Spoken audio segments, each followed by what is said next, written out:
Kane kasih boleh ulah kau Ngin nhai sát men iaroh yu nong kau Kane kasih boleh ulah kau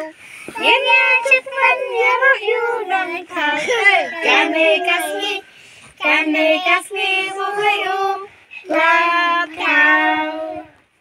Yesus Kristus inyana maka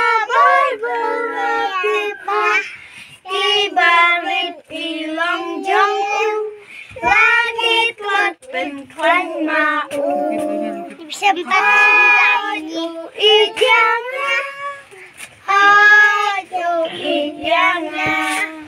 Haju ijana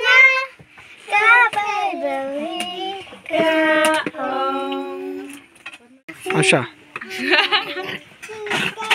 The way are lying. Kane kasih bulai ulah kau Ngin ya satmen iaroh yu nong kau Kane kasih bulai ulah kau Ngin ya satmen iaroh yu nong kau Kane kasih bulai ulah